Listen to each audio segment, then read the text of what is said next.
Hey, good afternoon, everybody. This is a weekly recap. I think this is the first weekly recap that I do a lot of mistake in the 1 weeks ago. 1 weeks over another's. Ya jadi di beberapa minggu kemarin, gua itu melakukan banyak sekali kesalahan ya. Salah satunya adalah over relying on a lot of indicators. So where's my let's see on my Discord because I save that on Discord. Dan juga salah satu kesalahan yang kedua adalah I save all my updates on all my journal on Discord, and then today I'm kind of being able to open it as on my Discord post. Ya banyak sekali ya tradingan gue yang gue save di Discord yang harusnya lebih bagusnya adalah ya aku menggunakan Notion. Lebih baik kalau gue menggunakan Notion dibandingkan dengan Discord atau apa gitu ya, atau pakai software untuk note taking kayak misalkan Apple Notes dan sebagainya. Tapi itu saran gue, jadi I think it's part of mistake. And then the things I learned is that I think in the next couple of weeks I should be better at understanding the trading much more, because I learned a new concept which is volume profile, and also make my trading indicator much more better, much more my trading charts much more clear ya, much more clear. Jadi nggak ada banyak sekali indicators yang gue pakai belakangan ini. Jadi kalau belakangan ini gue tuh pakai banyak sekali indikator kayak ini ada SDI ini untuk, kemudian ada CM Glen, gue nggak tahu karena gue dapatnya di top semua di konsep trader ini gue pakai semuanya, dan ternyata it wasn't really help me to understand about where's the market gonna be move.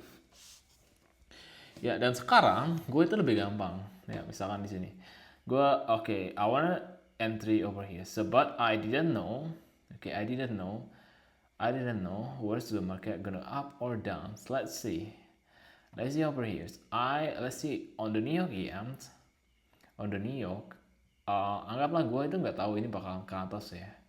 Tapi berdasarkan pivot indicators, kita udah tahu bahwasanya price itu berada di atas pivot, which is I wanna take entry buy lah kan. Kedua adalah gue biasanya kayak gini, tarik volume profile dari opening range, opening draw ya, draw volume profile, fixed range volume profile dari awal sampai di London Opens. Dan kalau kita bisa baca, ternyata harganya itu berada di atas volume area, which is ini bakal menjadi kenaikan ya, karena volume area. Mungkin swap bawah dulu, setelah itu baru naik, atau naik langsung. Nah, New York kita anggaplah kita nggak tahu ya, tapi kita punya purple gaps, dan juga kita langsung aja kita tarik ke sana, terus ada purple gaps, dan di sini ada banyak sekali volume node, ini juga volume node yang mungkin akan menjadi target turun. Kita nggak tahu juga mau kemana harganya, tapi yang jelas kita tahu kalau harganya that biasnya adalah bullish karena berada di atas pivot indicator. Jadi anggaplah kita blind spot, kayak blindly entry blind. Kita bakal entry long di sini dengan target 1/2 lah ya, 1/2. Apakah harganya bakal naik atau turun? I don't know. Tapi kita entry blind. Oke, ternyata naik, dapat di 1/2 kayak gitu sih. Oke, ternyata itu dapat 1/3 ya. Dia dapat. Ya itu sih guys. Ya karena gue udah tahu. Udah agak keras sih. Oke, itu terkait tentang tradingan gue. Jadi misalnya di New York ya, di New York kita bakal tarik dari New York PM ini ke New York AM yang tadi. Oke, harga berada di atas BLC, kemudian entry London DOB, Horror Blocks, ada order blocks, kemudian ada polymer area, kemudian di atas sini adalah low polymer nodes, which is ada transaction di sini. Dan kemungkinan besar berdasarkan standard deviation harga bakal naik atau turun di sini. Ya harga bakalan kalau nggak naik ya turun. Harga bakalan. Tapi kalau di sini, kalau dia yang tadi itu kan harganya berada di atas ya, di atas value area kan. Ini yang buat volume profile di sini. Jadi kalau misalkan kita tarik dari polypropyl yang baru sampai polypropyl dari London ke New York, kita bakal melihat kalau harga ini berada di PLC. Ya, kalau kita dari awal sampai di New York, ya maka PLC-nya berada di sini. Tapi kalau kita tarik sampai sini, tapi dari sini ke sini, ternyata polypropylnya PLC-nya ada di sini, tepat berada di harga ini. Jadi harga bakalan naik. Kenapa? Karena di bawahnya low volume, di nol volume ada value gap dari spek jadi naik. Jadi kalau volume jadi naik. Jadi kalau misalnya tertarik dari sini misalkan, maka PLC-nya kita nggak tahu yang menjadi PLC. Oh ternyata di bawah sini PLC. Oke. Tapi gimana kalau harganya berada di atas sini? Gimana kalau berada di sini? Oh ternyata di atas sini nggak ada transaksi. Semuanya berada di low volume nodes. Kalau di sini mau di London, kita nggak tahu harganya mau kemana kan.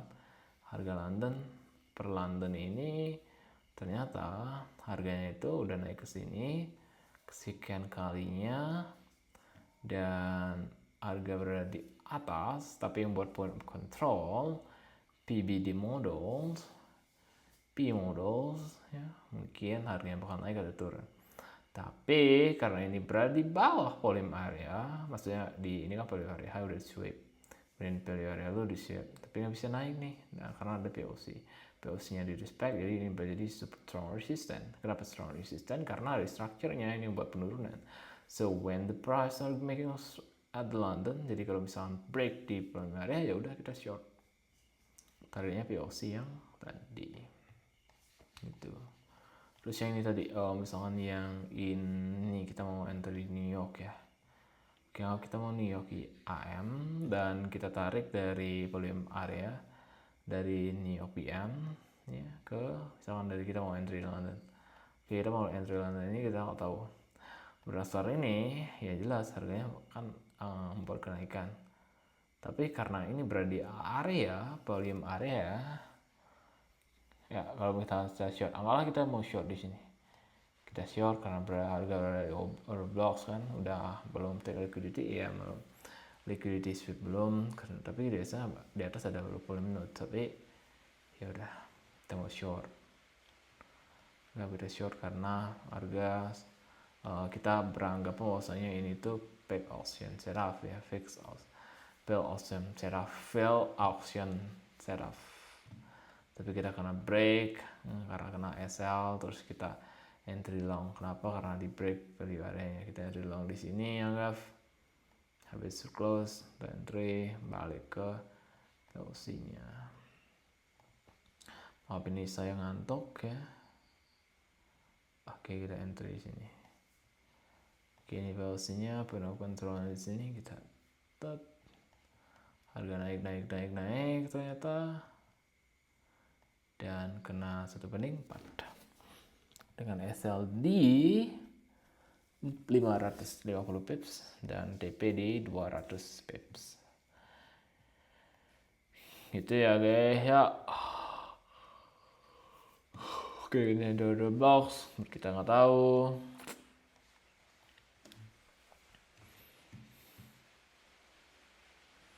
Gue lagi malas bikin video sih, karena bikin video itu nggak seru ya.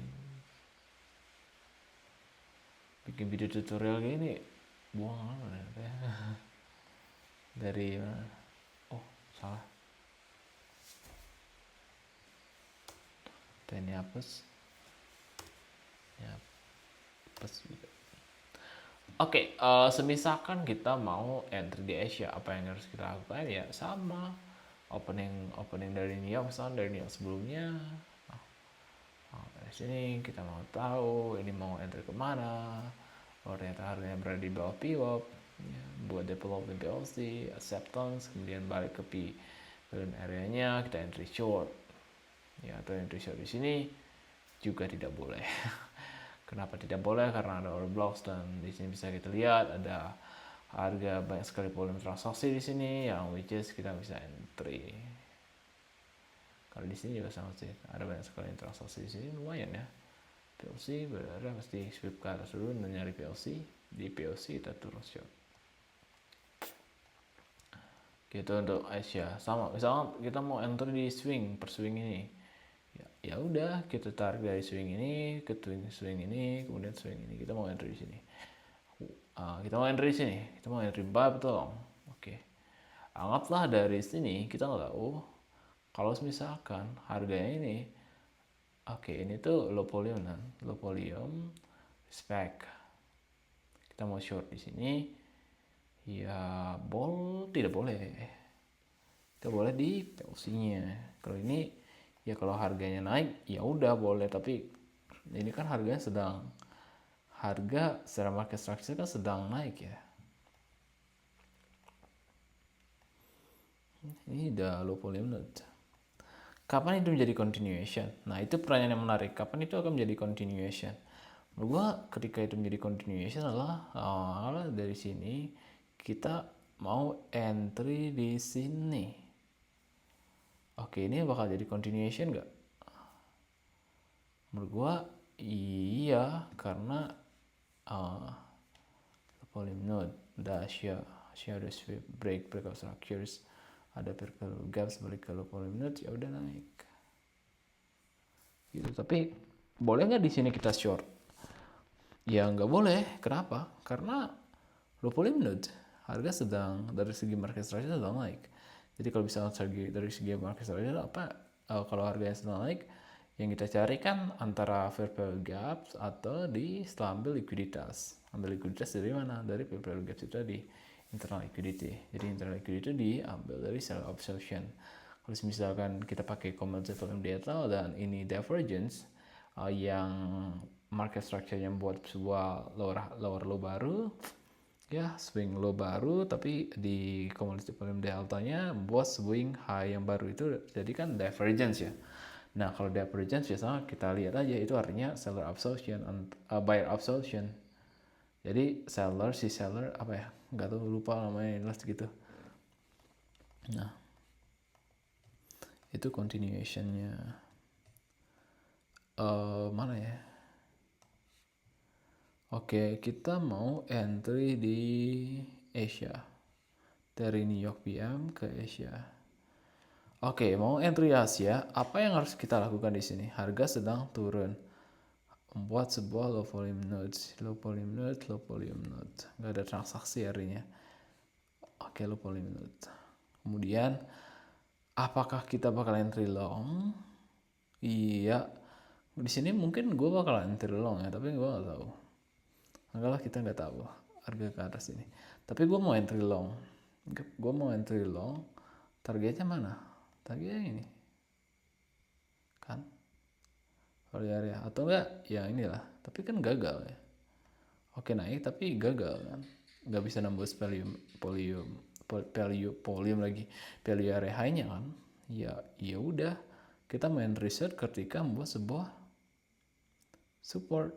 Atau ya setelah sweep volume area, value area high. Ini dekat value area high, kemudian low volume node juga ada. Confirmation di sini. Oke, kita mau entry short. Anggaplah kita mau entry short ketika harga setelah reject, kemudian ada sebuah area support, area resisten, ya bearish engulfing. Kita SL di sana, kita dapat di 1/3. Enggak, oke, 1/3 dapat. Ya dapat sih. Sini anggap kena lah. Mending 2 ya. Oke gitu. Kita mau entry London selanjutnya. Oke, kita tarik. Gampang, kita tinggal tarik transaksinya mana ini?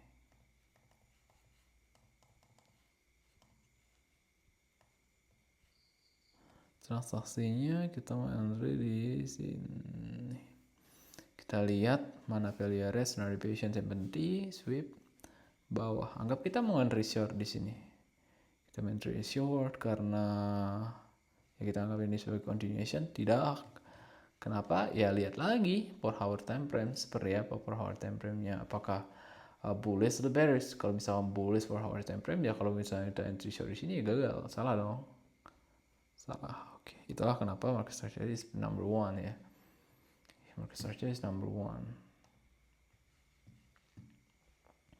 Dia aja 4 hour time frame atau daily time frame. Ya sama 4 hour time frame.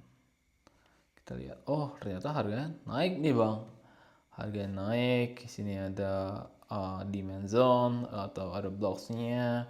Kemudian kalau kita tarik dari sini ke sini menggunakan volume profile, ternyata di bawah sini ada point of control atau POC ya. Oke, ini di low volume di sini di respect, low volume di sini juga tidak di respect karena di sini ya. POC-nya juga bagian dari POC karena beda dikit lah ya antara. Oke, sekian dulu, gue ngantuk banget hari ini, thank you, dan gue bakal upload. Dan ini kesalahan gue ya. Mana tuh?